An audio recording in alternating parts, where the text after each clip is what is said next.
Welcome, everyone. Welcome to JW Night Talk. Well, I hope everyone's doing okay tonight. If you take a look at my background, we have people running from the watchtower on one side, and then we have Santa and his elves running from the watchtower as well. Well, holy smokes, if you looked on JW.org, you'd be running from the watchtower if you were Santa. Okay, well, tonight, what we're going to do to start out the night is we're going to revisit a couple of our old movies that we did about a year ago, and I'm going to put them up on the screen here. Oops, wrong screen. Here we go. So this is I did this about a year ago, and I thought we'd introduce the show here. So here we go. And just before we do that, we all want you to know Justin is here with us. So welcome, Justin, to the show. And before we do that, we will put the movie on.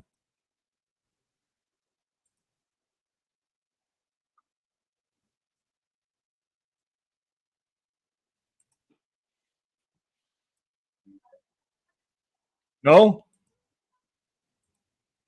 Okay. No sound, they said. Okay. Interesting. I got the sound turned on. I will bring the sound back here. Okay, let's try this again. See if you have... Well, Stephen, thanks for having me on the set tonight. And I wrote a little song, I think, that would encourage the apostates to come back. Why don't you start the tune out?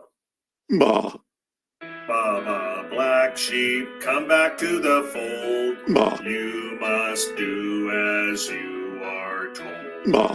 We need your donations, and there is more. Ma. We need you to go door to door. Ma. Ma. Black sheep, come back to the fold. The end of this system we have foretold. Ma. Ma. Ma. Ma. Ma. Ma. Ma. Black sheep, come back to the fold. Ma. You must do as you are told. Ma. We need your donations, and there is more. Ma. We need you to go door to door. Ma. Ma. Black sheep, come back to the fold. The end of this system we have foretold. Ma. Ma. Ma. Ma. Ma. Well, thanks, Stephen. Hey, that was real cool. Maybe we could get that on Kingdom Melodies and get that out to all the congregations. Keep up the good work, buddy. Thanks for watching, everyone. And until next time, keep living your life with love. Ma. Bye for now. Goodbye, little sheep.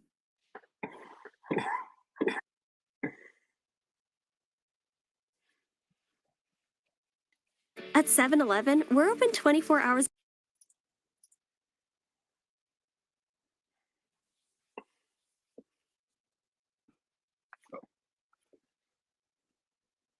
Your mic might be muted. Okay, everyone. Thanks for putting up with me this evening. We have EXJW Diaries on with us today. And in case you don't know who EXJW Diaries is, well, I guess, does that blow up on the screen there? Maybe I blew it up. Maybe that's what's screwing me up. I'm blowing it up with the little wheel. My wife taught me how to do that. It works good. But here's his website. And did I mess that right up? Maybe you shouldn't do that when you're on lives. Oh, we're learning, eh? Oh, boy. Now I really got it. Oh, reset. There. I can reset it. Oh, there you go. There. I reset it. Oh, Sorry about that. Okay. So this is his YouTube site here, everyone. EXJW Diaries. Now, Justin was leading the Be Free, and after the Be Free, he came out with the EXJW Healing and Recovery, and we watched that video just 11 days ago, Justin. So we got the book here tonight, and I'm excited to show it to everyone. Did you have anything you wanted to say before I do that? Yeah, no, it's yeah. Again, this is something There that it was is. yeah. Yeah, this Something is that great. the community needed. I think the community really needed this. So I hope that it helps people Yeah, out there. yeah. Okay, so there it is. I have it. I think it's having a hard time rendering. Oh Yeah, yeah, there we go. there you go. There's what it looks like. It's a PDF form, and you can get it on a donation basis. If you can't afford it, you can get it for free. So it's a really nice program that you have there, Justin. We downloaded it and we started going through it, and I thought, wow, this is exactly what I needed 12 years ago. 12 years ago, because the unfortunate thing, I didn't have that 12 years ago, and I walked around for 10 years because it was about 2 years I started to undo all this. And you don't undo it all overnight. It would have been nice to have a tool. And the problem is, and I thought about going to therapy, but I just couldn't afford it. And then I thought, well, if I go to the therapy, then I got to pay them $100 an hour. And then I got to explain to them, I got to teach them the whole thing. And that's kind of a fear I think a lot of us have, is we have to teach our therapists. So what I like about your program is, you're an ex-Jehovah's Witness. And obviously you worked with some professionals, because this is very well done. Very well done, Justin. Thank you. So Thank you. we're going to get into the table of contents here for everyone. And I'm going to turn this, see if I can make it smaller. There we go. I think that's what I'm doing, is maybe I'm blowing it up too much on here in my graphics card.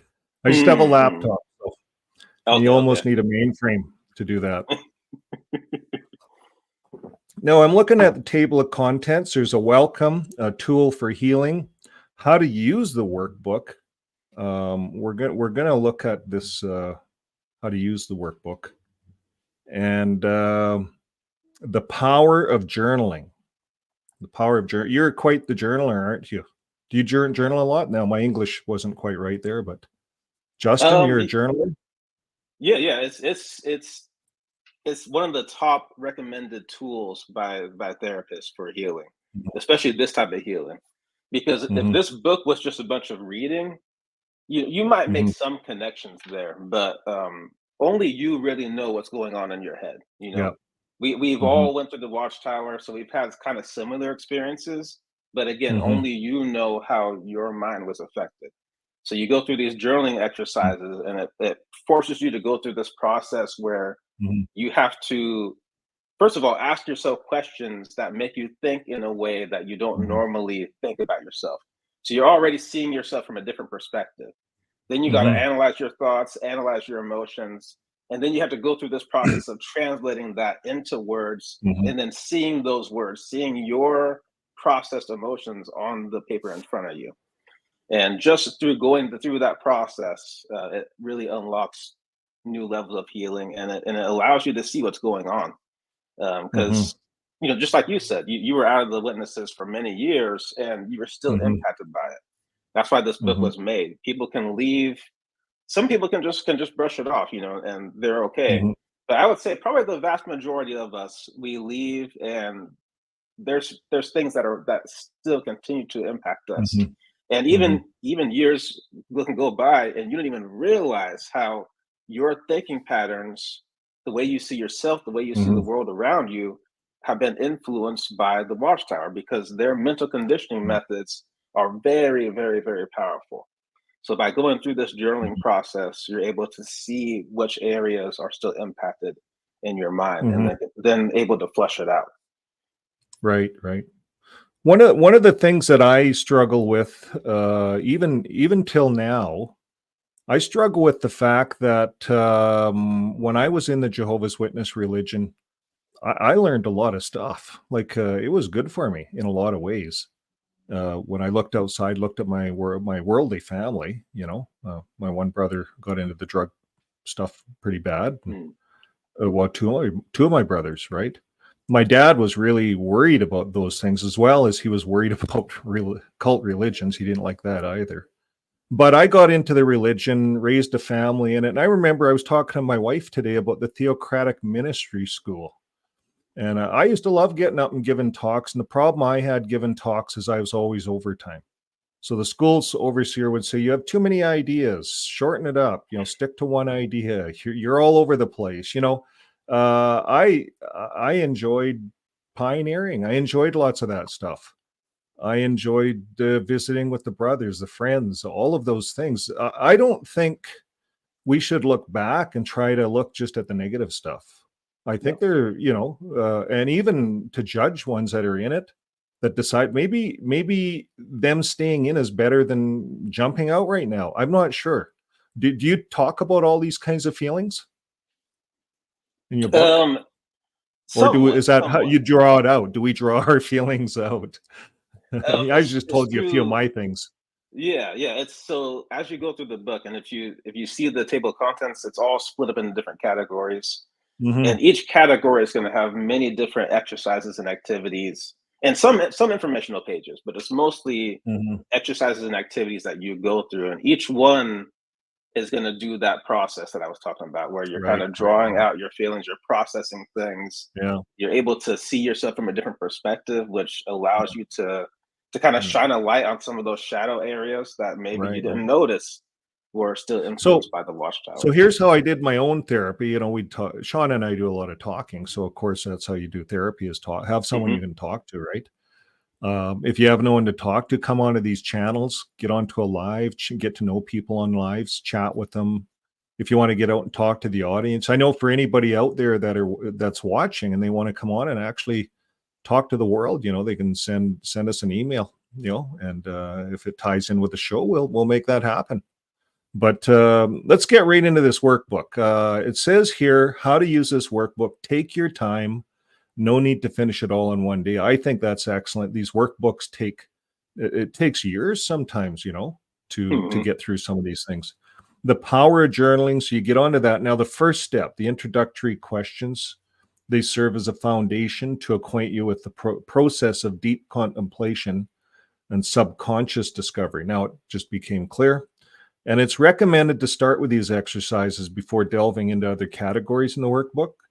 And once you've completed these questions, then feel free to progress to the next category or navigate the workbook as you see fit. So the first step, the foundation, is important, right? Getting your mind to the right place. Yeah. Find your happy place. Yeah, it's just helping you get into this process of doing these type of exercises. So this is the first. It's more general questions in the beginning. Then I it gets this. into the deeper stuff. But you got to just get used to doing the process.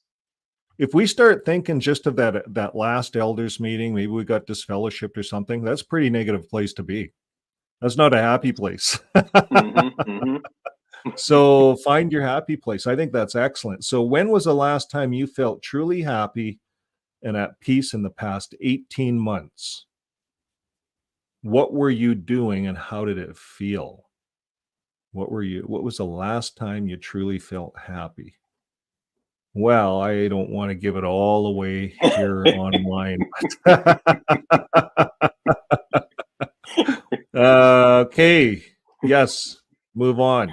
Now, how can you? So I think that's excellent. Find your happy place. What is your happy place? Where is it? I took a therapy. Jehovah's Witnesses usually don't take therapy. But what was it? Back in 1998, there wasn't a lot around. And there was a company out of Seattle, Sleepless in Seattle, where you are from, right? Yeah. And they called their I don't know if they're around. They called it context associations. Associations. The developer of the program was out of Seattle, and they went into Vancouver, and it's a very expensive course. A lot of people took the course. I sent all my employees to it, but it was really good. It brought us out of the box and stuff. And first time I ever took a course like that. It's more of a business thing. And I thought, wow, it was certainly different than the Kingdom Hall. So that's great. Yeah, they made us do that. Find our happy place. Go ahead. Yeah. How can you recreate or invite more of these experiences into your life? These happy place experiences. So those are two really good questions. Yeah. How did you get those questions? So that was a process of working with someone who was a retired psychologist. And so he helped me early on with getting into this process of developing these type of questions that are, again, they're designed to make you kind of see yourself from the outside and make you ask yourself things that you don't normally think about, you know, like this first question, even how often do you really think about when you were really actually happy and at peace? You know, we live a lot of our lives kind of unconsciously. So this is forcing you to have to really think consciously and think about that. You know, and it's important to start here because, you know, like you said, when you're first leaving, sometimes you are thinking about that last elders meeting or being shunned by your friends. You know, people are going through hard times when they're leaving. So it's good to just start out with something happy. That way you have an anchor point in your mind that when things are going bad, you can remember what it's like to be at a healthy, happy place. And then start working those type of experiences into your life and the day-to-day life. I like this. I've never seen this. Your life is a book. Imagine your life is a book. What would you name the current chapter you are living through? I love it. I love that. It's perfect. Like yeah, I love it. It's good. So what chapter of the book are you in? This is really good. What do you hope this chapter will bring to you? So you could write it. People could start writing their own book. This is really good. It is. Life is like a book. It's a chapter by chapter by really chapter. is when you think about it. Yeah. Evolution of freedom. How has your understanding of the word freedom changed or evolved since leaving the Jehovah's Witnesses? That's a good question. How has your understanding of the word freedom changed or evolved? You know, when I left the Jehovah's Witness, I was free, right? I walked out. Of course, I was going through a divorce. So I went down to the corner store and bought a pack of cigarettes. Started smoking again. I was free. But you know, the funny thing is when I drive downtown and I'd see the witnesses out, I'd put my cigarette down. I still didn't want them to see me, right? But the rest of the world couldn't give a care. Like they don't care. No one cares. So I think when we quit looking for the Jehovah's Witnesses, we quit seeing them. When we quit caring, and if we're going to have a cigarette or whatever we're going to do, driving down you want to have a cigarette, you have a cigarette. Now I quit that. I just smoked for a little bit, but it was just a way of, I think, for me to exercise my freedom. That's what it was. I didn't want to go to the bars and get drunk all the time and do stuff like that. So I just, and you know, it's stressful. You don't know how to deal with stress. I didn't know how to deal with stress. So it was having a cigarette was a way of dealing with it. Unfortunately, a very unhealthy way of dealing with it. I was able to throw them away in a year or so. And that was the end of that. But alcohol was another problem I had, you know. That's a big problem throughout the witnesses. Yeah. So our freedom changes. So it's good to understand what's going on with our freedoms. Are they harmful freedoms too? You know, are we jumping out of the fire into a hotter fire? What freedoms do you now value most in your life? Well, you know what I value the most? Not having to get ready for all those darn meetings. Here you guys are coming to my Tuesday Night Live. This is not a meeting. There was just too many of them, and it was all the meetings, and then all the, you know, when you're pioneering, there's all the service arrangements. You got to be at them all, or they want you at them, a lot of them. And you're just continually putting in the tie. I was just so happy. I threw all my ties out. I think I got one left. You know? Okay, those are freedoms. Now, importance of self-compassion. Now, did you want to talk about your freedoms? I'm just talking about me here. Do you have anything you wanted to talk about? No, no, you can keep going through. Yeah, it's a Yeah, okay. really it's designed It's a to be good a book. very personal book, very very Yeah, personal. So for each person, it's going to be different. You know what yeah, comes out of you in it. yeah. Now, importance of self-compassion. Having self-compassion is vital in the healing process. What does having self-compassion mean to you? Good question. Like I think I don't know, we don't think of those questions, but like now that we're on our channels, we do a lot of talking on this, a lot of research. I've Hmm. done a lot of research on this, but yeah, not beating ourselves up Yeah, that's what we were for trained to whatever do it as is. witnesses. Is Yeah. just We're beating continually be ourselves up, not making our self-critical. time. Yeah. Yeah. Hmm. Not being a good enough soldier. We don't have Yep. to beat ourselves up for all this stuff. It Hmm. doesn't matter. None of it matters. You know? Yeah. Yeah, it's um being too perfect with everything. I know I developed like a little bit of an OCD, everything has to be just so. It's not a bad thing, but Hmm. it's kind of taught somewhat in that religion. Yes. Everything you got to Yes. be perfect little soldiers, right? Hmm. Hmm. So it's yeah, that means different things to different people. Now, how have your views on self-compassion changed since leaving the Watchtower? Well, self-compassion. I'll tell you what, I look after my body a lot more. Of course, I'm older, but we used to beat ourselves up with that religion, not sleeping Hmm. enough, running a ragged schedule. Like uh, in them days, it was 70 hours a month to Pioneer, and then I was working full time somewhat. I'd take time off. I couldn't work completely full time, but it was hard. And then juggling a family, the kids were getting older, but and getting to all those darn meetings again. Yeah. You run yourself ragged. There's no time for anything, and Yeah. our health starts to suffer. Yeah. And they keep So you feeling like you're never being doing enough. compassionate, and then they push you for it. And if you're not doing it, you're not reaching out. You know, Yeah. yeah, it's not good. Now, self compassion is a crucial aspect of emotional well being, involving treating oneself with kindness, understanding, acceptance in the face of challenges. It plays a significant role in healing by fostering emotional resilience. I think this is an important one. Reducing self Hmm. judgment right there. Self judgment. We Yes. judge ourselves. Like as a JW, you're always judging, anyways. Yes. Hmm. So you're judging yourself too.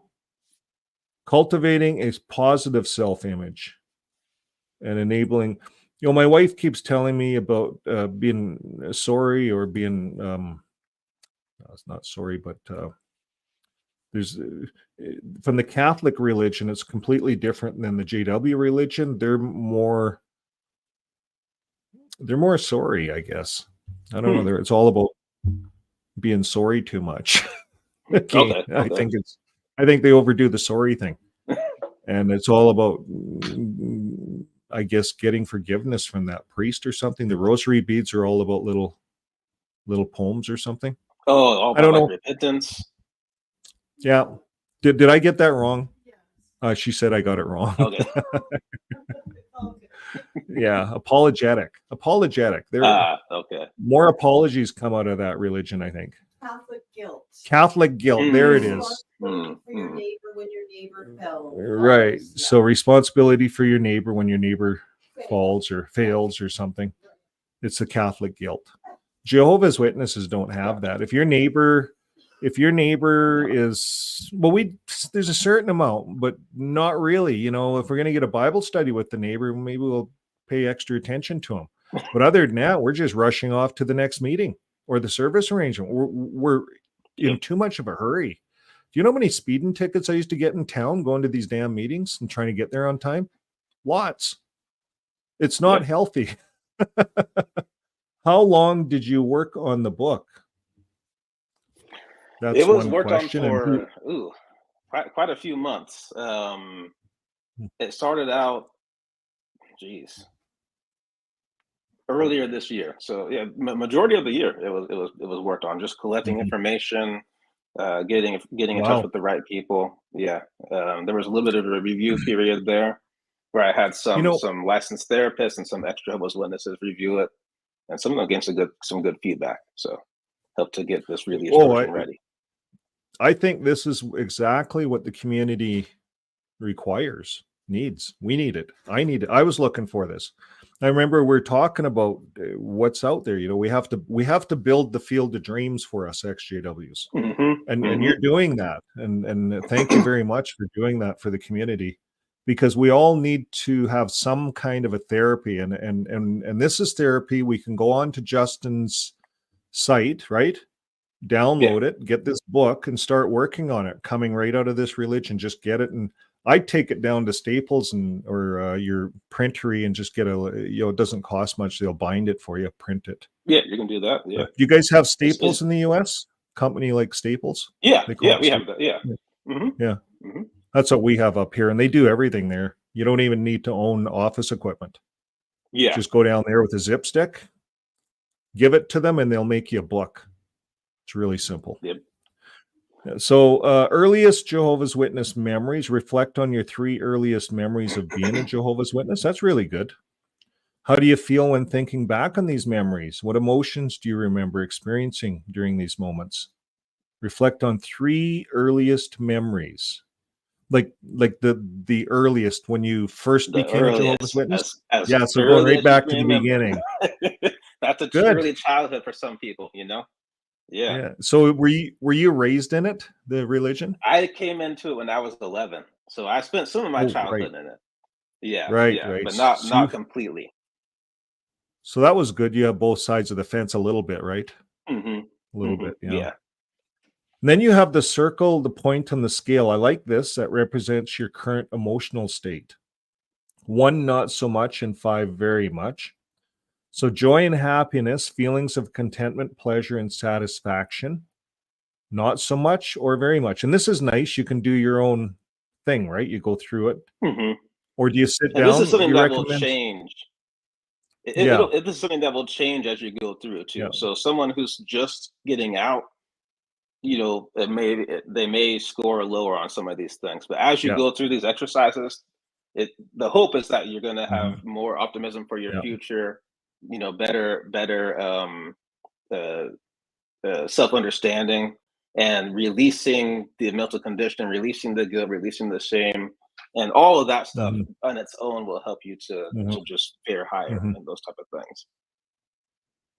You know, my wife told me you'll never know how you feel until you write it down. And that was Exactly. back in 2022, January 1st. 2022, January 1st. I Wow. started writing it down. And Wow. I was surprised what I wrote, actually. Yeah. There's a lot of anger I had to get out. Yeah. A Yeah. lot of it. That's what this is And that's for. all I That's could exactly what this remember. is That's for. all I could remember was all the bad moments. hmm It hmm took a while, and then I started realizing, I learned a lot in that religion. It wasn't hmm actually that bad. It was hmm good thing I didn't have to deal with blood transfusion stuff, because that's when it starts Yes. getting bad, or child CSA stuff. And hmm it's all these families that are dealing with it. It's the getting together, the people, the Jehovah's Witness people, all are in there. Well, for the most part, a lot of them want to help.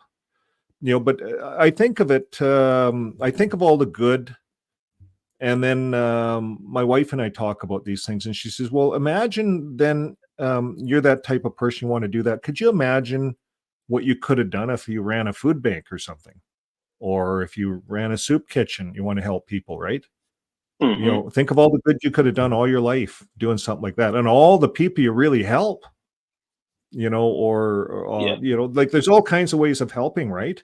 And just because we feel, well, the religion was really good there, and it was really, but if we're the type of person that wants to, well, we might be, who knows where we go with hmm ourselves. You see, and a lot of people come out of that religion, their creativity side takes off, and they've had, like, I had 30 years of suppression. So then when I wrote the book and did all of these poetries and things like that, this year I don't have any ideas. My wife says, "Do you have any new song?" No ideas this year. That was last year. That was when I came out, started to wake up. When you wake up, boom, all these ideas your mind just mushrooms sometimes. I don't know if that's normal, but that's what happened to me. And then this year, well, it's just I feel better, you know. We got the Christmas tree Getting up. more We're not settled. afraid to put the Christmas tree's not a demonized thing. This isn't a Yeah. demonized season. Come on, let's get real here. This is a positive season. Let's not demonize it. That's JWing things. You know, so we move at different rates. And I'll tell you what, this here is interesting. Be open and honest with yourself. It's not interesting, it's important to be open and honest with yourself. And most importantly, take your time and avoid the urge to complete the entire workbook in one sitting. Pace yourself and allow ample time for reflection. So it's good. Yeah, and it's so true. We have to do that. So waking up and cognitive restructuring. So this is another section, right, of the workbook? Yep. So we covered the first part of the workbook that you want to go through before you start this workbook, right? To get yourself in a good place. Yeah. Just to get used to doing those type of introspective exercises. And then from there, then it goes a lot deeper and into different categories and things like that nature. So the term waking up perfectly describes the feeling of realization that you've been greatly deceived. So here's the $1 million question for you. Do you think the governing body realized that Rutherford deceived them on the beards? So now they went with Russell? You think they're starting to wake up a bit? I actually just made a video about that situation. I think they're doing all these changes because it's good for business. I think they're trying to get rid of all these things where they're going beyond what is written, and because they're losing people. People are losing their enthusiasm. They're losing their zeal, and so they have to kind of make these things, remove the time requirement, remove the beard thing to just maintain their membership. Because otherwise, the new generation, they're done. They are just done with it. Yeah. So they got to ease it up somehow. Yeah, I agree with you. What was I going to say? So they could. Well, I said this on another video. You know, if you went downtown and you know how they have those carts. Well, let's say they had carts, but they had blankets on there for the homeless, food pouches, and then the brothers, no ties and none of that stuff. The girls, the ladies are in pants. Outdoor ski coats or whatever, rugged coats, jean jackets. You're down there helping the homeless, handing out some blankets. Maybe you have people there that really know how to work with, you're working through the, there's all kinds of organizations you can work through and you can gain the qualifications to work with homeless people. One of the area, when I was regular pioneering, I used to work at a town lots. I used to have to travel, and I remember traveling to Milwaukee and staying downtown. And all the other guys went to the bar, right? They all go to the bar at night because I was with a few guys. And so I went walking downtown, and I kind of got afraid downtown. I got afraid. So this one guy was following me, and so I just popped into a little store. He followed me in, and I said, "Hey, bud, you hungry?" And he looked hungry. Hey, he's homeless, right? Big guy. And so I bought him a sandwich. Well, he asked me if I had some money, and I said, "No, I won't give you money, but I'll buy you some food." So we actually had dinner together. Bought a sandwich for us, and it turned out his sister was a JW, and he had no money, and so we went to a payphone. I gave him some money to call her, and she came and got him. She came. They were looking for him. He was homeless for a while. I think. It's interesting how things can work out. Even as a Jehovah's Witness, you're out there, you're trying to help people. And I think you're going to be directed to help people, regardless of the religion. It's about you.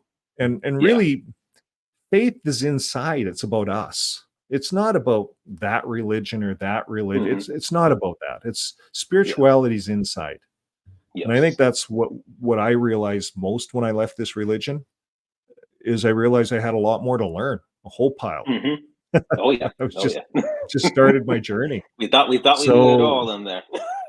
No, and here we're learning from all you younger guys. You guys are teaching us. The second generation is doing a lot of teaching in Japan, all over the second generation. And that's kind of what you're classified as, probably second generation. No, I was Not, the first generation. yeah, you're first generation. Your kids, see, my kids would be second generation then, right? Because they were born in it. Yeah, into it. yep. Yeah. Yep. Well, they're the ones that are saying enough is enough. Second generation kids. And some of us first generation ones too. Yeah. You know? Yep. Reflecting on the turning point, think back to the moment of realization that led you to begin questioning the Watchtower and seeking freedom from the organization. What was the turning point, and how did it feel to take the first step?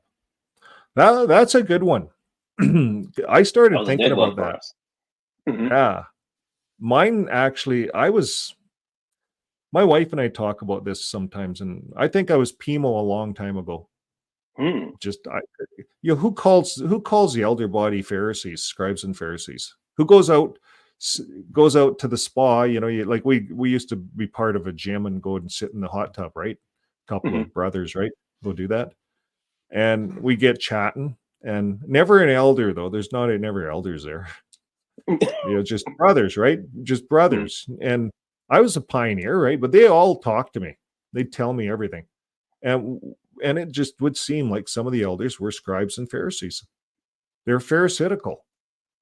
But don't you have to be PMO to start talking like that? Or is that just normal chit chat? I would say there's probably a lot of Jehovah's Witnesses who, as they say, just put it on the shelf. They have these things that they just kind of put out of their minds, But I bet you, as people go through this book, like you said, they're going to figure out that they were PMO, or at least questioning a long time ago, long before they thought they were. Yeah, I was. Said, you don't really know until you write things down. So, yeah. Exploring back and white thinking. I never heard of that before. White thinking. Let's just read that together. It says black and white thinking, also known as, what's that word? Dichotomous? Or all or nothing thinking. Yeah, okay, I get it. Yeah, it's like it's all or nothing. You're either in the truth or you're out. There's no lukewarm. You're either hot or you're cold. There's even a scripture around that, right? I even use that to this day. But there is lukewarm. We should always be okay with lukewarm. That all or nothing thinking. And it says is a cognitive distortion where individuals perceive situations, experiences, or people in extreme and polarized terms without recognizing middle ground or shades of gray. Exactly. That's what happens. And it often leads to oversimplified categorizations, right? Fostering a rigid mindset that views situations as either entirely positive or entirely negative. Yes. That's exactly what it is. So let's look at some types here. This type part, go ahead. Yeah, I was going to say, I'll give you an example of that in the Jehovah's Witnesses. I guess you gave this example in another of my videos. So somebody who has an issue where they're addicted to alcohol, right? Now, from a Jehovah's Witness perspective, that is only seen as bad. Drunkenness is just it's just bad. However, there is a gray area there. What is going on in the person's life that they feel the need to drink that often? What is in the person's family history? Do they have a family history where it makes it easier for them to get addicted? There's all these other factors that are in that gray area that don't come into play. And if they did consider those things in that type of situation, that person would be offered help. They'd be offered support rather than taking an addiction issue and where that addiction can drive into worse things, possible suicide. So that's one example of the black and white thinking that's in the witnesses, and there's many more. Yeah. Now, I want to just talk about that for a bit. It says recall at least 3 ways you viewed issues, people, groups, or circumstances in extreme black and white terms while a JW. So, of course, worldly, right? Worldly is one of them. we would view people Mhm. outside of the organization as worldly. So you'd look out, well, those people are worldly. Yeah, they're worldly people. That's how we would talk as a JW. Those are all worldly people. And worldly would mean a bad thing. It's, it's Yes. black or white. You're either in the Mhm. truth or you're worldly, right? You're in the world. Yes. Is that how you Yeah. were kind of raised? So that's Yes, one way. exactly. Yeah. Then once you're in the religion, you're not done yet. Okay, you're out of the world, you're in the religion. So you're you're either strong spiritually or weak spiritually. Mhm. So you're classified now. So you're in this organization. Mhm. Okay, well, how do you classify strong spiritually and weak spiritually? Well, if you don't comment at the meetings, that's one of the big signs. If you're not out in the field ministry, that's the other sign. Those two mainly. Field Yeah. service, it's all works, works. Yes. Nothing to do with who you are inside. Mhm. Mhm. Maybe you're not a commenter, maybe you're not out there to, maybe you have other skill sets, but Yes. they don't focus on those. You're Yep. weak. If you think you got other skill sets, you're weak because you're not out in the ministry and you're not commenting. That's kind of it, isn't it? Yeah, that's Of it. course, Yep. you got to be a good person. You can't be doing drugs and smoking and all those kinds of things. But that goes without saying, that all that stuff. But when you enter a congregation and you're at the first time at the Watchtower study and you see all these people in the front row commenting or in the middle, no one really liked to sit at the front for some reason at our Kingdom halls. What about yours? Did Yeah, anybody no sit one in the liked to sit front? in the front except for like some of the older sisters. That was about it. Yeah, yeah. The older sisters that You know, you can always count on when no one else wants to raise their hand, they will raise. Always you there. go to all these other churches, the people are almost fighting over the front seats. Mhm. All, Mhm. for some reason. I don't know. But in the Kingdom halls, everyone fights over the back seats. In our hall, Yeah. they used to turn the back chairs over. They'd turn all the chairs over in the back seat, and then the attendant would come in and turn them back. Well, I guess for the latecomers, right? There's always Mhm. latecomers, but people would always want to sit right at the back, and because I helped with that too. But Mhm. people are there because they don't want to be there. They're there because they have to be there. They're expected to be there. Yeah, See, exactly. that's the problem. Yeah. Yeah. Yeah, so we group people up. Oh yeah, they're the pioneers. They're the strong ones. They're the elders. That's another level. You're stronger. Mhm. Pioneers don't Mhm. necessarily hang out with elders. Well, they're supposed to, but all the elders were. It's a worse. You know, I don't know. I don't want to speak too much, but they're all people. Everyone in the organization is people, right? And Yes. if you've been in the organization long enough, eventually you're going to be an elder. They're going to make you an elder. You might not be qualified, you might do janitor work or whatever, but they're going to put you in front of people, all these cases, and make you do. As an elder, you have to do what you'd have to do in the real world as a family counselor. You might have to go to school for 7 years to be a family counselor, right? Yeah. Yeah. And they're making Exactly. elders do this. It's not fair. But anyways, open-minded thinking. Reflect on the steps you can take to adopt more open-minded thinking, challenging the constraints of black and white perspectives. Challenging, yeah, okay. Well, that's a good one, right? Being tolerant. Mhm. Here's a big one for me. When I came out, when we look around, do we view any of the religions negative? Other religions, other faiths, right? Mhm. Mhm. That's a Because very as good a one. Jehovah's Witness, it was black and white. It was, Yes. how do we If they're view not things when us, we get yeah. out? Yeah. Yeah. So this helps us a lot. And these are the type of exercises that, again, it's designed to get you in the practice of, like you said, how do you view other religions outside? You were taught as a Mhm. witness to view anything that wasn't Jehovah's Witness as bad. So, Mhm. now you have to go through these exercises to kind of unwind that stuff and to see Yeah. in your mind if there's some part of you that still is, looking at these other religions like they're bad. And if you Yeah. find that in yourself, then then you can start going through the process of releasing that. Mhm. One way when I left, and I don't know what the right thing for people to do, really, quite honestly. But what I did is I talked to. I don't remember going to churches. I never went to a church, but I remember my mom lived next door to a minister, United Church minister. She was a lady, and I had a lot of discussions. Well, I shouldn't say a lot. I had 2 discussions with her, and they were very good discussions. And she said, "Yeah, just keep doing what you're doing." She gave me some really, affirmative, don't beat yourself up, or don't, and of course, we didn't get into anything really heavy, but I would say talk to people of other religions, go to a church, try different things. Don't be afraid to try different things. That helps us to be more tolerant.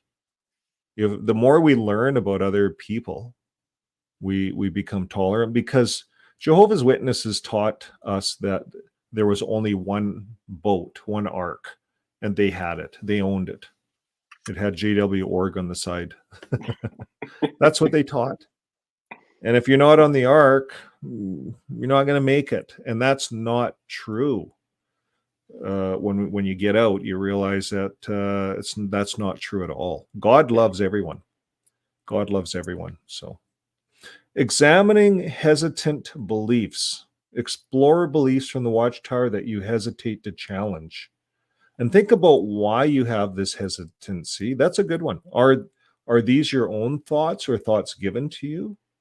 And how can you begin approaching these beliefs with a more open-minded and critical perspective? That's a good one. Do you have any examples for that one? Luckily, no. Luckily, I have flushed everything out. Well, But the people that are just waking up, they might still have some things that they're holding on to. Yeah. Well, your point, but I would say when I first came out, here's some of the standard ones. How many are gonna if you're gonna stay spiritual? Some people might just go, I'm done with it, and not even look at a Bible and run and call themselves an atheist. But a lot of us will still be spiritual, still feel like we want to pray to Jehovah and do all the things that we did kind of in our mind as a Jehovah's Witness. We don't tell anybody around us, but it's all in our mind. It's a mind game we play with our own selves. And so hesitant beliefs. So we might think about, well, am I going to live on the earth? What's going to happen? Is there, I told the elders when they came to visit me, I said, you know what?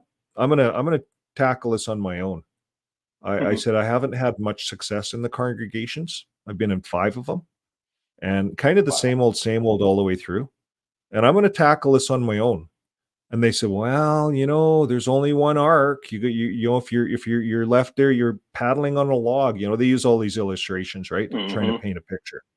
You're out there paddling on a log, and we're on the ark. We're all on the ark. It's not like we're going to have lifesavers for you. That's not the way it is. You have to go inside and close. They paint this whole picture just like in the days of Noah, right? And they try to get you to think about that. And I said, no, I'll be okay. I'll just make my own little ark. You make your own ark. You can make your own ark in your mind. This is all a mind game that we play. So then I started creating a bubble. You call it a bubble of love, right? Your ark. And you imagine that negativity cannot come inside your bubble of love because it's strong. It's more powerful, love, than any other thing on earth. So if you keep pushing out that love, negativity can't come in. That works somewhat. That helped me. And it helped me to change my purpose. Yeah. So now let's move on, redefining self-identity. That's a big one.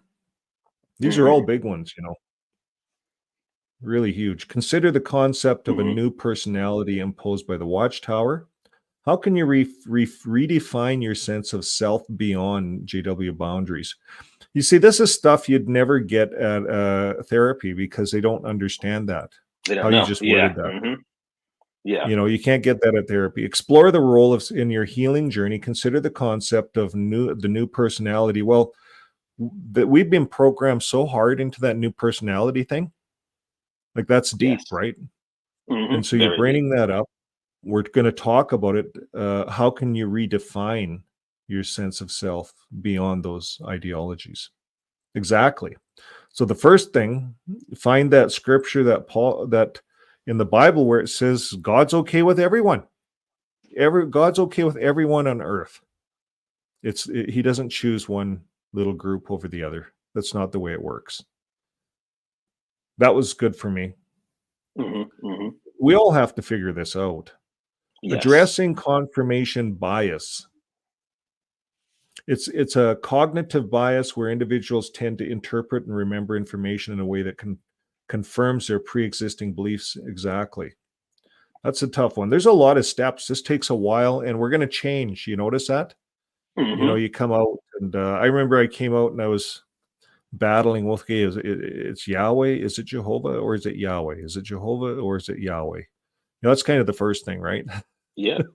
Okay. Oh no, it's not the truth. Jesus has the truth, right? They fooled us. Then we get over that part, and it's one step at a time. And then Yes. after a while, you're wondering, okay, is Jehovah part of a pantheon family, or is depends on how far you want to go. I like Yeah. getting right out. You like Let's get right going out of all the this. way? Let's Yeah. look at the history, and let's see how all this stuff got glued together, because it's really got glued together, and Oh it's yeah, about when you go really deep into it, there's some man's things that people are dominance. not ready to face. Yeah. Yeah. Like we have to come to grips if we want to accept the New World Translation Bible as it is, which is really adulterated. But if we want to accept that Bible, we have to accept Constantine. They won't. Jehovah's Witnesses, Mhm. JW Org will not accept Constantine. He was pivotal in making Mhm. this all happen. So then You we mean would as have far to as be like okay. the Christian canon? Yeah, he's like the Apostle Paul kind of. He was pivotal in a sense. And the JW org, they don't recognize that Constantine had something to do with it. Now, then we have to step outside of that and think, okay, yeah, maybe there's a lot of wisdom in that book, and a lot of guys like Constantine, they formed the Roman Catholic Church. This all came from it. Does that mean God? You see, we'd have to think God directed all that, but Mhm. does God direct war? Does God do all those things? No, of course not. Yeah. So now we have to realize this was man. This is man. Yes. And Yes. man's very smart. Man can make books like it's coming from God. In fact, the more the Watchtower can make everything look like Jehovah inspired us, the more everyone gets sucked in. Yes. Religion has Yep. been doing that for thousands of years. People, men, Yes. Yeah. and they make their Yep. ideas look like it came from God. Mhm. And they write a Bible. If you have 1,000 years to do that, it can get pretty good. It can be a pretty Oh good yeah. Bible. I'll tell you No, what. that works. If you want to go really deep into it, your listeners should do this. You look into just the differences between going from Hebrew to English, because in Mhm. Hebrew, the Hebrew language is a lot more complex than Hebrew or than Mhm. English. Every single letter was both a number, and it had its own meaning Mhm. in Hebrew. So just by translating the Bible into English, you're already losing those extra layers. Now, depending on who you ask, if you ask some people who are Christian, uh, on the Christian side, who stick very close to the identified Christian canon, they'll tell you that Mhm. that doesn't really matter. If you ask people who actually know Hebrew, they'll tell you there are entire layers of information that that people who think they know the Bible are missing. Yeah. So I'll just leave that out there for people. But I'll tell you what, when I researched it, even the word Yahweh is has a completely different meaning when you take into account the extra layers of information that are in Mhm. the Hebrew language, not just when it's in Yeah. English and it's just a name. So I've been really enjoying these discussions with MJ. He's digging into some of this. Mhm. And I guess he's on. Hey MJ. But I Oh hope hey, that my wife said he's on. I haven't been checking the chat lines, but But there's some comments to look at here. Maybe we'll take a look at the comments. We'll stay up on the screen here. So yeah, I think we keep looking at we don't have to be afraid to look into the deeper things. This is nothing to be afraid of. What we have to be afraid of. A lot of the Go things ahead. that they told you to be, a lot of the things that they told you to be afraid of is where the bridge connects. A lot of the things that they have told you to be afraid of. Why were they telling you to be afraid of it? That's what you should be asking yourself. Anytime you come up against those things, and this book challenges you in that way too. Anytime you're coming up against these things that where it's like why where you're afraid, you need to ask yourself, is this my fear or was this told to me? Was this given to me? So we have MJ's up there. Fun fact, everyone, Justin was the first XJW I saw while PMO, and I freaked out and shut my phone down as quick as I could. I told him this. He told you that, eh? There's a little bit of a story there, eh? Yeah, he went from that to helping me hold the camera at the protest. So cool. It just shows anybody can wake up. Yeah, that's really good. Okay, the next one is Tier 5. Well, what we've known all along has been confirmed. Stephen Lett is an idiot. I shouldn't feel sorry for these guys, but they're getting so old, and they're all going to die in the system.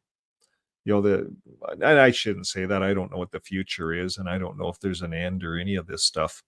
And I don't proclaim to, and I don't want to. But Stephen Lett, he gives us a lot of fun. The way his eyes go, and he's very graphical. But you wonder what he's made out of. Like, is this it's narcissism, obviously. And we're not supposed to really call someone a narcissist unless it's done by a therapist. They're the ones. But let's be honest here. There's 9 men there that say they rule the world. I don't think you need a therapist to figure out that they're a narcissist. Like political leaders don't do that. They don't do stuff like that. Yeah. So anyways, that's just narcissism. Here's the next one. Diet Lindy Jansen. I learned how to fade thanks to Justin's videos. There you go, Justin. So vital to know, still fading with Zoom. Great. Joe and Fran. The workbook is great. Fran, am going through it and do one exercise every night. And I recommend it to everyone. Great. Thanks for sharing that, Fran.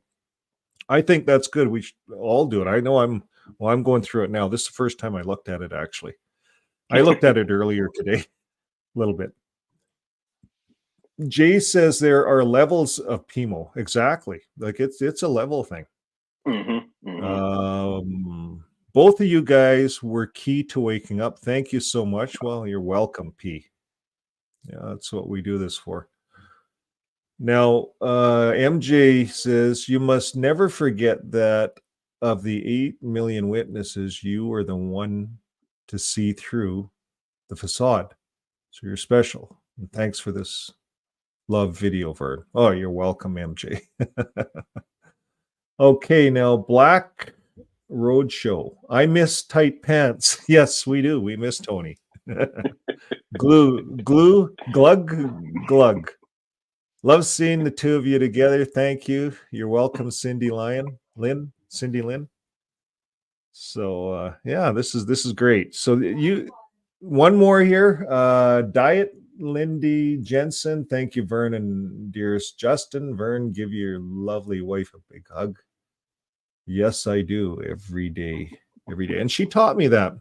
It was kind of weird for me at first because I was married prior. I was married for 28 years in JW, and it was different. It was different because at least in my marriage, loyalty wasn't to each other. It was elders, governing bodies, watchtower. It's just really, it's a divided family. And that's what I tell any family that would want to study with the JW people, is that they divide the family. And that's the biggest thing. And it's not a conducive place for a family. It looks good on the outside, but Don't let that fool you. On the inside, it could cost you your life. That's the problem. Yes. Okay, XJ. We should actually. Well, we'll have to get another live with XJ, and it's good. We enjoy having you, XJ. You're a great part of the community. And I think it's great that everyone's growing this community a bit and we're getting Yes. closer as Mhm. creators. I turned my lights on a little bit more here. We're getting closer as creators. I think that's important. We collaborate a bit Mhm. Very. and we got to work together. I think this Yes. workbook is just great. Oh, Now, thank you. we're about 6:05 here. We're going to embracing, we can go through more of the workbook because that's what this is about. Embracing authentic emotions. Recall instances when the JW teachings and policies led to suppression of your authentic emotions. I never thought of it that way. They do suppress your authentic emotions or desires. How can you begin to Mhm. embrace and express your true feelings and needs in a healthy way as you move into your new life outside of the organization? Absolutely. And that's going to be different for everyone. Yes. You know, it's going to be different for everyone. I know for me, I went country dancing. Every time I went country dancing. I'd walk into a bar and they had country dancing, and I was just all alone, right? It was really lonely. Mm. I didn't have anybody. My uncle Yeah. kicked me out the door and said, "Go country dancing." And so I did, and I really enjoyed it. So I spent the whole summer country dancing every time I got, and Mhm. that's where I met my good wife. Oh, wow. She doesn't even It worked. like country music, really, but it was funny. We were talking about that. Okay, confronting fear of apostasy. So here's what we talked about, and I should share this. Do something that you don't normally do, or do something that you're kind of afraid to do. And Mhm. that's the country dancing. And my good wife didn't want to go and didn't want to go, but her friends kind of, okay, I'll go. And we met there. And then it's not just there. So we exchanged numbers, but it's later, the follow up. And she did something she normally wouldn't have done. She drove all the way out in the country roads with a map all the way out to my farm for Wow. the first date. And that's because I asked her, I said, "Do you want to go dancing? Do you want to go out for lunch? Do you want to go to a movie?" She said, "I don't want to do any of those things. I want to come out to your farm." And so she found her way out there, and that, you know, the rest is history. But you do something that you don't want to do or that you normally wouldn't do. And I think that's Yes. getting outside of the box. You know, we all live in this Yeah. box. We're inside this box, and all we see is the four corners. And if we don't poke our head out and look around, and once we get out, we think, oh, there's a whole bunch of other boxes out there with people in them. Yep. And you're out there looking at all these boxes. People are inside them all. Yeah. It's True interesting. growth and miracles come when you leave your comfort zone. 9 times out of 10. Yeah. Mhm. Confronting fear of apostasy. I think that's one of the biggest ones. Mhm. For me, it Mhm. was coming out, a fear of apostasy. I wouldn't Yes. go online. Yeah. Mhm. They took that word and wrecked it. We have to build it. We have to redefine all these words Mhm. in our life. Yeah. Lodged language and thought termination. Loaded language. Yes, there's a lot of loaded phrases they've had. Yeah. What in the truth? You know, that was the biggest one. In the truth. Is he in the truth? Mhm. No, he fell out of the truth. You know, that's how they view us, right? You know, Yeah. is Vern? Is he around? Nah, he fell out of the truth 10 years ago. Oh, he's gone. I heard he's apostate now. Yep, he's apostate now. But That just guy's saying the those goner, words, man. the truth, the truth, the truth. You keep repeating it, Yeah. that is sticking into your mind, you know? Yeah, you see That how that in that's itself how we used to is a talk. mental conditioning. Yeah. Mhm. Mm. Yep. So the truth one we got to get out. So that's one of the first things I did is worked on that one. Jesus is the truth. If you're going to believe in the Bible or you want to use the Bible, you can use it that way. Jesus is the truth. Watchtower is, and I don't know how they got that one over us. They did Yeah. though. Mhm. Mhm. You remember, I was a convert, but I didn't know anything about the Bible though. I couldn't, when I was converted, it was all Greek. I'd never opened a Bible in my life. So it's easy to brainwash a fresh brain. Yeah. Yep. Yep. How can you reevaluate and redefine the meaning of these words? Well, truth, you just realize that Jesus is the truth. It's not a religion. None of the religions have it. Information. I think the truth is something that no one will ever know the truth about everything. Like the truth is a big word. Oh, What yeah. is the truth? It's a huge Yep. word. Very Spend big. all day on that one. Very big idea. In- Yes. Information control is huge, right? That's the internet. Is that what you're referring to there? Oh, more than just the Information. internet. Yeah, more than it's all sorts of they limited our information everywhere. Restricting access to certain knowledge or shaping information in a way that aligns with the group's beliefs and agenda. Essentially, it's about controlling what members know and how they perceive the world. Exactly. Like this time of year, Christmas. Well, yeah. Coming out of the religion, even coming out of the religion, Christmas is something that I think a lot of XJWs would struggle with. Yeah. I think they would, because everyone knows the date and the birthday and all that kind of stuff. We all know that stuff. Yeah. But then again, what about the energy of Christmas? What about the positivity? You see, life is about good energy, positive energy. Yeah. So if you want to black and white this, we have negative energy and positive energy. So when I look at the Watchtower, it's all negative energy about Christmas. Yeah. Why crap on people's Christmas? Why? Christmas is an event. There's a lot of positive energy coming out of Christmas. There's a lot of donations. They get out and help a lot of the homeless. There's an extra effort put out. They stopped wars on Christmas Day. That's positive. So I just think that we have to keep looking for positive energy, and you're going to find it this time of year. I know here in this part of the country, one of the radio stations, they really get involved in Christmas gifts for people that that needy, very needy families.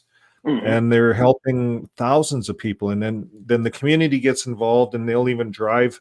Let's say we could elect and go and drive gifts, deliver some gifts. You're what do they call that? You're like a Santa Claus, kind of. They call it. Okay, moving forward. Cognitive dissonance is the psychological term that describes the discomfort or tension one feels when holding conflicting beliefs or attributes. It's like having two thoughts that don't quite match, causing a sense of unease. And to reduce this discomfort, individuals often adjust their beliefs to justify their actions to align with one another. And that gets complicated when you start trying to figure out who's in the world and who's going to, like, we're basically acting like little judges as Jehovah's, when we're a Jehovah's Witness, you're a little judge, right? Yes. And you walk around continually judging people. And that's a very bad, unhealthy thing to have. It's no tolerance. Anyways, not everyone is like that. I was very judgmental as a Jehovah's Witness, just so you know. I was judgmental. I'm ashamed. I'm ashamed of it. But that's part of what I'm doing now. I'm undoing that and sharing the undoing. So us versus them. That was a huge one. Oh, yes. Shauna used to always ask me, why is it you against the world all the time? And this is after leaving. It's still me against the world. I used to go down to the cons. We'd have a shop or whatever. I'd put on the rock music and grab a beer and get into it. And it was all this gloomy music. It was gloomy stuff. Me against the world. And that has to change. The sooner we can get out of that mentality, the quicker we can move forward. Yes. And then we can let other people into our lives. Yes. On this side of the fence. Yeah. And in a healthy way. In a good way. Them thinking involves dividing the world into distinct categories. Those belong to the group, the us, and those who don't, the them. So this cognitive division fosters a sense of identity and belonging among group members, reinforcing solidarity within the group, and often creating a perception of outsiders as different or even threatening. I could see this book being a good therapy book, like a couple groups or even two people. You know how they used to do book studies in the Watchtower?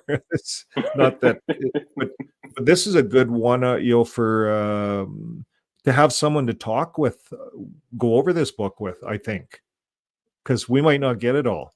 And I mean, in sometimes the to have early some, parts, but in the later parts, though, it gets a little bit more personal. You might not want to go through oh, that with okay, someone else. okay, yeah. Emotion. Not everyone wants to talk about this stuff in front of people either. Yeah. I might be a bit different. Emotional reasoning. Emotional reasoning is a cognitive process where individuals rely on their emotions to form judgments and draw conclusions. I never thought of it like that, but that's so true. Mhm. Sometimes without necessarily considering objective evidence or logic. It's like using how you feel as a primary basis for what you believe to be true. That's So like we a might get Jehovah's a Witness negative, right there. yeah.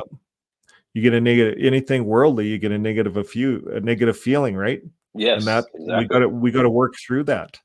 Hmm. Hmm. Especially when we first come out. It's Yes. there's a lot of work there. Yes. Even trusting governments, or working with governments in a better manner. I don't know how, but there's so much stuff about political rulers are evil, and they don't talk about. There is speed limits. They do a lot of good. They help keep some murderers off the street, anyways. But I wouldn't want to be a police officer. I wouldn't Yeah. want that job. These guys risk their lives every day, Oh yeah. Oh yeah. and I don't know. There's two sides to all these thoughts, right? And we end up coming out and forming perhaps negative viewpoints of everything around us, Hmm. Hmm. really. So we have to work through that. So mental conditioning in the mind. So I don't think we're going to go much further, but I think this is important to go through it. I want to just scroll through it a little quicker. I want to see some of the stuff you have in here. So how mental conditioning impacts the brain. This is interesting. You did a lot of work on this. Oh yeah. Look at that. Yep. Frontal lobe. I was trying to say some of them words. There's some good words. The The amygdala. amygdala. How do you say That's a amygdala? big one. Yeah, amygdala. That's a very big one for Jehovah's Witnesses because they're constantly using fear. That's one of their big tools that they use against their members. And that Uh-huh. triggers the amygdala. And when the amygdala is triggered, it'll actually override some of your other functions that would normally handle like decision making and cognitive, Mhm. thinking, critical thinking. Most of Right. that stuff happens more in the frontal lobe. So the Mhm. amygdala can actually override those things when it gets flooded, which is exactly what the Jehovah's Witnesses Mhm. do. Mhm. What about the hippocampus? That's for memory. Memory. Yeah, Yep. yeah. So you think of the way that the witnesses teach you, a lot of repetition, right? Mhm. If you Mhm. go to the meetings at least for a year, if you leave for 5 years and you go back again, a lot of it's going to be the same thing that you've already heard, in the year that you were Yep. there. Yep. So through that repetition, they can influence the memory. And through memory, I mean, think about it. Everything that you know, everything that you know about yourself, everything you know about the world around you, is because somebody told you. It's through Mhm. memory how you perceive basically everything. So if they can influence your memory enough, that means that they can influence how you perceive practically everything. Mhm. This is an interesting one too, the right and left hemispheres of your brain, the emotional Hmm. processing, the fear from the right hemisphere, Hmm. right and left, making it a challenge to break away from conditioned beliefs. Mentally conditioning may also influence members to prioritize and overreact belief systems. Yeah, maybe that's why this is good. We're going to go through this for sure. I like what Fran's saying. Just take a chapter, a section, go through a section each night. Hmm. Hmm. Left hemisphere, the conscious mind and subconscious. That's a study within itself. That's interesting Oh that you yeah. covered that. Yeah. And they can really, The I mean, you go deep, right? So you know how big of a deal yeah, the subconscious mind is, right? yeah. Oh So yeah, yeah, yeah, if they've got the influence there, that can mess up all sorts of areas of your life. yeah. If your subconscious is influenced by their, the way that they see things. There's a lot of deprogramming to get ourselves out of this. I noticed you have the bite model there, the Yes. bite model, and that's good for people to read it over and accept it. I think accepting the fact that we were in a cult, like that was a big step for me. hmm I had a hmm hard time verbalizing that. Yeah. I don't Yeah. know, Me too. is that normal or is it getting easier for people to verbalize that coming out? Well, I mean, even that was a thing. Again, it goes back to mental conditioning. What was one of the things that Mhm. they told us about that word cult as in association to the witnesses? They told us that does not apply. They told us that was Yeah, something that people on the outside would say, but that's not what yeah, they were. So when you leave, you're still leaving with that mindset. You got to go yeah. through something like this to be able to recognize that, yeah, they actually are doing cult manipulation on you. This is a interesting word, neural plasticity, neural hmm plasticity Yes, to reprogram. What is plasticity. that? So your brain has the ability to kind of reform and carve new ridges, new neural pathways. And so this Mhm, page is basically to give people hope that yes, you have been programmed in all these different areas of your brain, but through the brain's natural abilities, you can also retrain yourself in the direction that's more mhm, beneficial for what you want for your life, rather than beneficial for what the watchtower wanted for you. mhm. Now, I was reading somewhere else that says, talked about us coming out of these cults with brain damage. Mhm. Now, would you agree with that? Brain damage? Well, I don't know what they call brain damage, but our brains are all wired funny. Yeah, I'm not sure about physical brain damage, but I can definitely see people leaving with some developmental delays. Just in the, especially if you were Mhm. born and raised in that religion, think of all Right. the ways that you weren't able to develop in a Mhm, healthy way. But again, mhm. you go back to the neuroplasticity. There is hope for you. You're not going to be stuck like Yeah. this.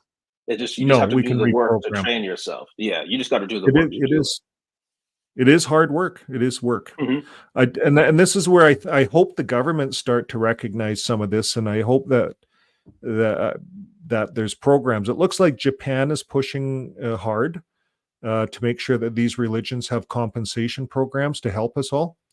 And hmm I think these religions have to.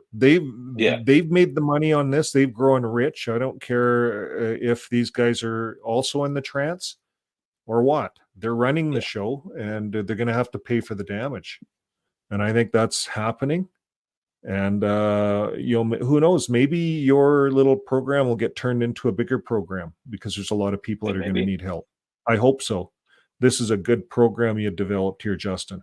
Thank you. Thank you. Identity in religions triggers conditional love. That's the other thing, conditional love. Oh yeah, The love in that organization is completely conditional. very They much. talk about being loving, but it's conditional. So hmm there's so hmm much. We've hardly tipped the iceberg here, and we're running to the end of our program here. But this is great. Here, is there anything you want to look at in particular before we get off? Take it off the screen there Oh, there's on so this much in book. there. I mean, you've already looked at one of the highlight pages, which is that Yeah. just the brain illustrations that show, the different areas Hmm. of your mind and how they were influenced. I think even just seeing that can be very, very therapeutic for someone coming out. If you just know what's done to you, if you know what's Yeah. been done to you, it gives you power over it. The more you understand what's been done to you, the more power you gain over it. So Yeah. yeah, I think just that in itself is going to be helpful for people. I hope Hmm. so, at least that'll be helpful for people. Oh, just this evening, looking over this, it's helped me already. Like for me, Oh, that's good. and I've already been out for 2, but I can see where this, even if you're out, there's more stuff. Oh yeah, You've done a really good job here, especially when you get and into like thank the sexual repression pages and stuff like yeah, that, and the financial pages that are more in the back. Those are, and yeah. I again, seen that. I've briefed over big that. areas where they, yeah, where What they about making influence us. money? Um, What about, are we afraid to make money? Because Yeah. I did that all my life. I gave all my money away because hmm not supposed to get rich, right? Yeah. So you just give it Yeah. away. Exactly. And then again, the way your Yeah. subconscious is programmed, you are going to inadvertently miss opportunities where you could have made more. Oh, You could have stepped up, yeah. but your subconscious was programmed in a way to say, you know, gaining a high life in this system is something Yeah. bad. Yeah. I would, if you're just waking up and you have that identity, that mindset, here's what I would say to you. Think about if you don't have much money, you live a life of poverty, who can you help? Who can you help? Yeah. Yeah. So, You could help a lot more people if you had a few bucks. You could go down and buy a homeless a blanket and not even care. mhm, Where or you're one of the homeless when you get out of that organization. Look at the guys that get out of Bethel. There's no program. There's no retirement program. They get kicked out or they have to leave. Do they get older? Where do they go? mhm, There's nothing for them, right? They spent their whole life in there. So yeah, in a lot of ways, they've done this because the end's coming any day. They didn't think they'd be here. yeah, I think they all believed the BS is what mhm. it was. Yeah. Hey, But yeah, if you were anyways, in it, you had to believe it. yeah. So now comments. Do we have any comments we should look at before we close the show down? hmm We're gonna look at a few comments and then we're gonna play a little closing and that'll okay. XJMJ says the common people to the common person, religion is true. To the wise, religion is false, and to the ones in charge, religion is useful. I agree. Yes. It's Mhm. control people for a lot of it. Spirituality, it's too bad I think there is groups out there that offer spirituality, religious spirituality, little corner churches or whatever. Probably not the Mhm. big three, big four or whatever's out there. The big ones Yeah, no. tend to get When it too comes rich. to not as true spirituality, because that's like you said, it's more about what's in here, what's in Yeah. you. If an organization is teaching it, they're putting their own influence on it. Yeah. So, but spirituality is your own journey, your own unique journey. Justin's workbook. Okay, yeah. So we have the link for Justin's workbook there, everyone. It's on the screen. You can click on it, take you right to Justin's website, and you can get yourself a copy. Get yourself a personal copy and And you can start get it for going through free. it tonight. You can get it. You don't have to Yeah, pay. You can it's get it. it's not asking Type for in anything. $0. We can get it for free. If you do want to Yeah, donate towards it, type whatever you think is yeah. fair. But And this is and not for making and if money. This is you're for helping people. no, and people that have a few bucks and they want to throw a few bucks at it, you're going to help put towards the work that's done into it and help these people to get it for free. Exactly. It's the same old program. So that's great, Justin, that you've done that for the community. What's that? That's it. Okay, that's it for comments. Okay, well, Justin, we'd like to thank you and Thank you. for being on the show tonight. And here's here. Okay, so I think we'll close her down. I'm just going to get this set up over here. Oops. You press the button wrong and it doesn't work, right? A day, 7 days a week, so that you have a one-stop place Volume? to shop in the neighborhood. You can hear that? Okay. Okay, so I'm going to put the screen up and then folks, thanks for being on with us. Thanks for your comments, everyone. Thank you, Justin, and thank you Thank for you. all your work. And this isn't the last time we're going to see you for sure. This is just the start of something I think that's going to be a way bigger. It's going to grow. Well, thank you again, folks. And until next time, keep living your life with love. Now, you remember when we used to call the organization the society? Do you remember this? We'd call them the society. Everything's a society. The society this, the society that. So here's the song I did for the society. I think Watchtower can start looking at some new songs. So we're always trying to give them some new songs. So here it is. Well, hello, folks. I wanted to share with you what the first 12 months of becoming a Jehovah's Witness was really like.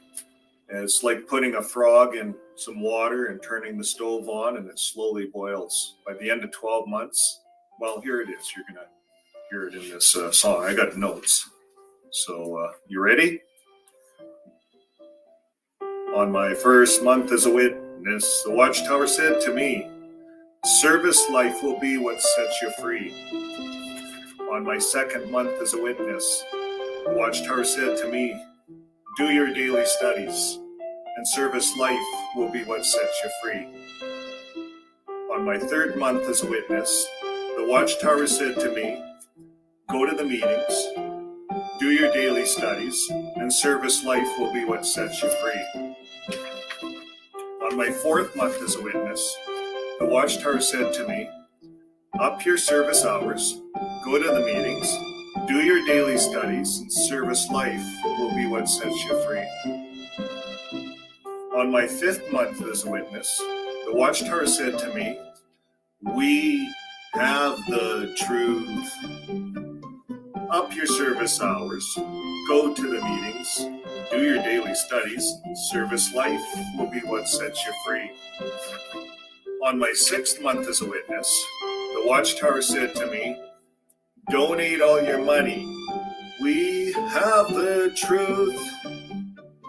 Up your service hours, go to the meetings, do your daily studies, and service life will be what sets you free. On my seventh month as a witness, the watchtower said to me, no blood transfusions, donate all your money, we have the truth. Up your service hours, go to the meetings, do your daily studies, and service life will be what sets you free. On my eighth month as a witness, the watchtower said to me, watch out for those apostates, no blood transfusions, donate all your money. We have the truth. Up your service hours, go to the meetings, do your daily studies, and service life will be what sets you free. Now, on my ninth month as a witness, the watchtower said to me, you don't have a birthday. Watch out for the apostates, no blood transfusions, donate all your money. We have the truth. Up your service hours, go to the meetings, do your daily studies, and service life will be what sets you free. On my 10th month as a witness, the watchtower said to me, read your magazines, you don't have a birthday, watch out for the apostates, no blood transfusions, and donate all your money. We have the truth. Up your service hours, go to the meetings, and do your daily studies, and service life will be what sets you free. On my 11th month as a witness, the watchtower said to me, pay homage to the tower, read your magazines, you don't have a birthday, watch out for the apostates, no blood transfusions, donate all your money. We have the truth. Up your service hours, go to all the meetings, do your daily studies, service life will be what sets you free. Now, on my 12th month as a witness, the watchtower said to me, up those service GD hours, pay homage to the tower, read your magazines, you don't have a birthday, watch out for the apostates, no blood transfusions, donate all your money, we have the truth. Up your service hours, go to all the meetings, do your daily studies, service life will be what sets you free. There you go. So you see what happens. Okay. So yeah, I missed the other one I wanted to show you was that wasn't the right one actually. This was the one I wanted to show you guys.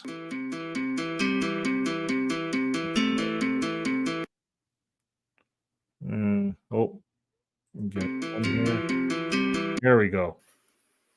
Okay, we got the band going in the back. Everyone's set up. We got the violins and pianos and everything going. So here we are. This is to the EXJW community. A Merry, Merry Christmas to all of you guys. So I hope you enjoyed this little tune that we put together. Society, oh society, how false are thy watchtowers, oh society, how false are thy watchtowers. Your magazines are full of death. You'll sell your We're gonna help this guy till out. your last breath. Society, oh society, how false are they watchtowers? Oh society, how false are thy watchtowers? Oh society, how false are thy watchtowers? There ain't a truth, it is a lie, telling us we'll never die. Society, oh society, how false are thy watchtowers. Thank you. I hope you enjoyed that. A little bit butchered, but that's what you get Christmas Day. Friends, enjoy the holidays. And until next time, keep living your life with love. Bye for now.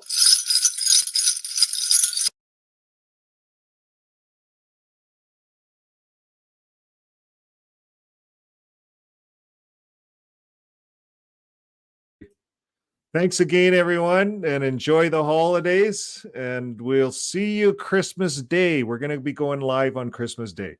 So we'll see you there. Bye for now.